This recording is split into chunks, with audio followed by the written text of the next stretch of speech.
సన్మానం చేద్దాం అనుకుంటున్నాం స్పీకర్ గారికి రాహుల్ గాంధీ గారి ఇద్దరికి బహిరంగ వేదిక మీద సన్మానం చేసి నాకు తెలిసి భారతదేశ చరిత్రలో ఇంత అద్భుతమైన నిర్ణయం ఏ స్పీకర్ గారు తీసుకోలేదు కాబట్టి వారికి మేము సన్మానం చేసి చప్పట్లతో మంచి దుప్పట్లు కప్పి చప్పట్లతో సన్మానం చేసి బాగా అభినందనలు తెలియజేద్దాం అనుకుంటున్నాం. మా పార్టీ బీఫామ్ మీద ఎమ్మెల్యే గెలిచిండు, కాంగ్రెస్ బీఫామ్ మీద ఎంపీ కొట్లాడిండు, ఇంకేముందన్న విచారణ చేయనికే? రెండు కూడా ఎలక్షన్ కమిషన్ వెబ్సైట్లు ఉన్నాయి. ఏ బీఫామ్ మీద ఎమ్మెల్యేకి పోటీ చేసిండో ఉంది, ఏ బీఫామ్ మీద ఎంపీకి పోటీ చేసిండో ఉంది.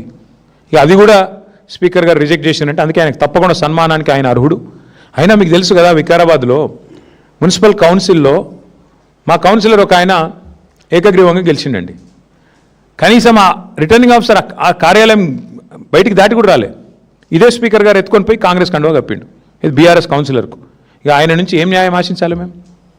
ఇట్లుంది పరిస్థితి ఈ దేశంలో, ప్రజలు అన్నీ చూస్తున్నారు. ఓపెన్గా బహిరంగంగా మా బీఫామ్ అంటే నిజంగా దిస్ ఇస్ బహిరంగ దాడి. ఇది ప్రజాస్వామ్యం మీద, రాజ్యాంగం మీద ఇది రాహుల్ గాంధీ చేస్తున్న దాడి. ఇందులో రాహుల్ గాంధీ అమాయకుడు నేను అనను, రేవంత్ రెడ్డి దోషి అని నేను అనను. దీన్ని చేయిస్తున్నదే రాహుల్ గాంధీ.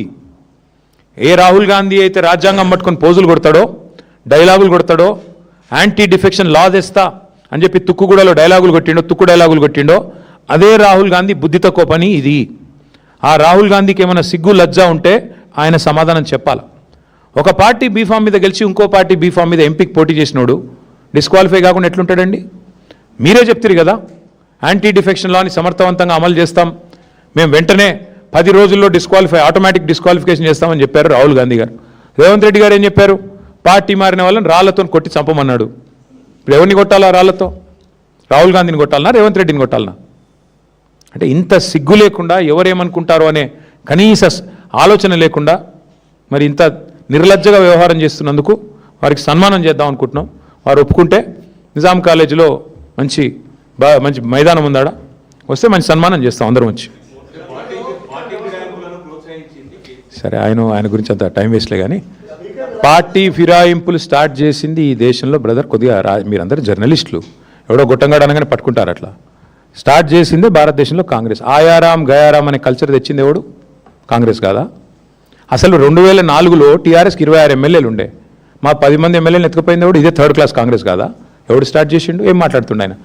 కళ్ళు ఉన్నాయా? పోయినాయా పెద్ద మనిషికి? ఇట్లా మాట్లాడొచ్చా? ఏం తక్కువ చేసింది కడియం శ్రీహరికి టీఆర్ఎస్ పార్టీ? 2013లో దేహి అంటూ వస్తే ఎంపీ చేసింది కదా కేసీఆర్ గారు. తర్వాత నిన్ను డిప్యూటీ సీఎం చేసిండు, ఆ తర్వాత ఎమ్మెల్సీ చేసిండు, తర్వాత ఎమ్మెల్యే చేసిండు, నీ బిడ్డకి ఎంపీ టికెట్ ఇచ్చిండు. ఎందుకు ఈ వయసులో గలీజ్ మాటలు మాట్లాడు? బండ కట్టుకొని బాయలేదుకు చచ్చిపోక అనవసరం ఎందుకు ఆ మాటలు నాకు అర్థంగా సిగ్గు లేకుండా ఎందుకు బతుకు? అది ఏ పార్టీ? నువ్వు చెప్పు, నాకు వెలవ కడుగుతా. నువ్వు ఆడనా మొగనా ఏంటి నువ్వు? అదే అంటున్నా, ఎందుకు థర్డ్ క్లాస్ మాటలు, ఎందుకు థర్డ్ క్లాస్ పనులు? అక్కడ పోయి కాంగ్రెస్ పార్టీ ఆఫీసులో కూర్చొని మొన్న అందుకే లక్ష్మీదేవమ్మ అనే పెద్ద మనిషి కరెక్ట్గా చెప్పింది రాజేంద్రనగర్లో. రాజేంద్రనగర్ పోయిన మధు పార్క్ రిడ్జ్ అపార్ట్మెంట్స్కు పెద్ద మనిషి ఎంత బాగా చెప్పిందంటే, ఆమెకు 87 ఏళ్ళు. బిడ్డ, ఈ ఎమ్మెల్యే ఇక్కడ ఉన్నోడు కళ్యాణం టీఆర్ఎస్తో చేసుకున్నాడు, కాపురం కాంగ్రెస్తో చేస్తున్నాడు అని చెప్పింది. ఎంతకంటే ఏం చెప్పాలి? మీ బతుకు గది. ప్రజల దృష్టిలో మీది ఒక హీనమైన బతుకు. మీరు అట్లే బతుకుతాము, ఇక్కడ గెలిచి అక్కడ సంసారం చేస్తామంటే మీ కర్మ, మేమేం చేస్తాం?